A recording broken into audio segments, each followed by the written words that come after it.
On today's show, Mazda teases a new SUV concept. Is it the next CX-9?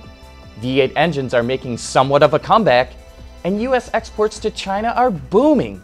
All that and more coming right up on Autoline Daily.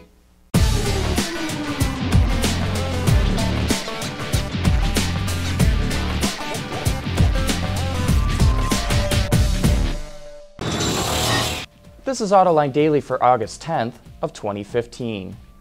Everyone in the US auto industry is worried about imported cars from China flooding into the American market in the next couple of years. But did you know that American exports of cars to China are booming?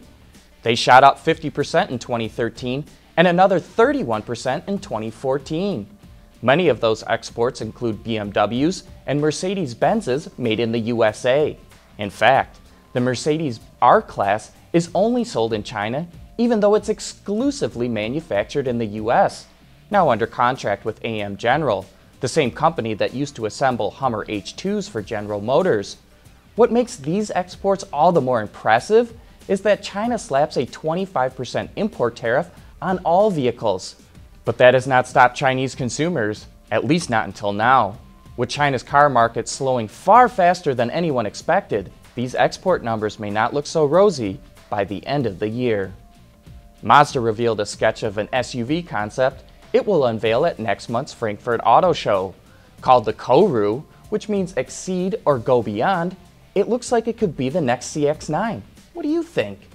Mazda didn't reveal any other details about the crossover, other than it will be equipped with its SkyActiv technology and feature its Kodo design language. And a quick programming note here. Instead of our regular Autoline After Hours on Thursday, we're moving it to Friday. That's because we're all headed down to the Woodward Dream Cruise. We have some terrific guests joining us, including futurist and designer extraordinaire Sid Mead.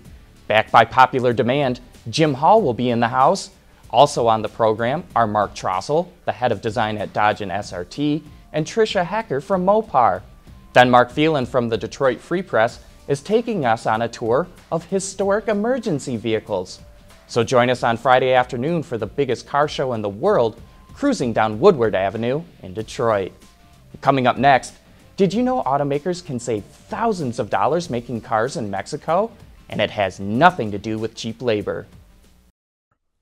Autoline Daily is brought to you by Bridgestone Tires, your journey, our passion. Dow Automotive Systems, breakthrough technologies for lightweight vehicles. Hyundai, learn more at Hyundai.com. And by Pure Michigan, leading the automotive world in intelligent connected vehicles. We run on brain power. It seems like every time you turn around, another car company is building a new assembly plant in Mexico. Here's why. Mexico has free trade agreements with 45 countries, more than any other country in the world.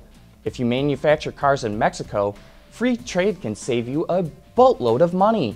The Center for Automotive Research points out that if you make a car in the United States and ship it to Europe, it gets hit with a 10% tariff. So an SUV like an Audi Q5 gets hit with a tax of $4,500. But if you make that very same vehicle in Mexico, thanks to its free trade agreement with the European Union, there is no import tariff. So an automaker saves $4,500 per vehicle. And that's why vehicle production in Mexico is booming. It has more to do with avoiding tariffs than in getting cheap labor. You know, most people speculated the ramp up of our fuel economy standards would mark the beginning of the end of the V8 engine. But with cheap gasoline prices, sales of large pickups and SUVs are on the rise, and so are V8 engines. According to Ward's data, the installation rate of 8-cylinder engines was up over 3% through the first half of this year compared to all of 2014. That's the highest level since 2011, and despite automakers shifting their focus to turbocharged gasoline and diesel engines in their truck applications. While the V8 may one day lose the fuel economy battle, it seems clear that Americans won't let it go down without a fight. Coming up next, we're going to be talking about the ultimate bucket list for every gearhead out there. Why Sonata? Let's see. It has a turbocharged engine, a panoramic sunroof, 32 miles per gallon highway. Oh, did I mention the turbo? You don't want to forget the turbo. It has turbo, the Sonata from Hyundai. There's more car news and industry insight from the Autoline network every day. Take a moment to click that subscribe button. You'll never miss another Autoline episode.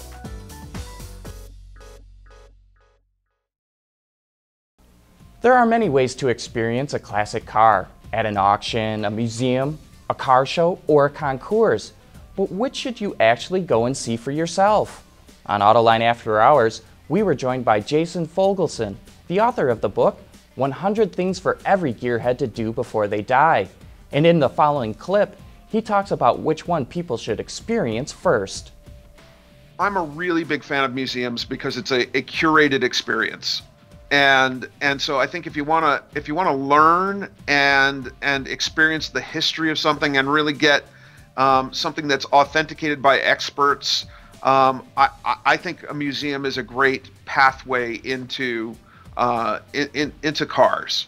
And then I would expand out to classic car shows and concours, because you'll have some basis to know what it is that you're looking at. Yeah, because then you can always talk to the owner, or often talk to the owner, and get the whole history of the thing and what attracted them to it in the first place. Yeah, and the more you do it, you'll discover you'll discover that you have an affinity for a certain kind of car. You may be a muscle car person. You may be like the brass era of automobiles. You may like new cars the best. Who knows? But you won't know until you get out and experience and see a wide variety. Make sure you check out that show on our website, Autoline.tv, or on our YouTube channel to see some of the other bucket list items in Jason Fogelson's book. That wraps up today's report. Thank you for watching, and please join us again tomorrow.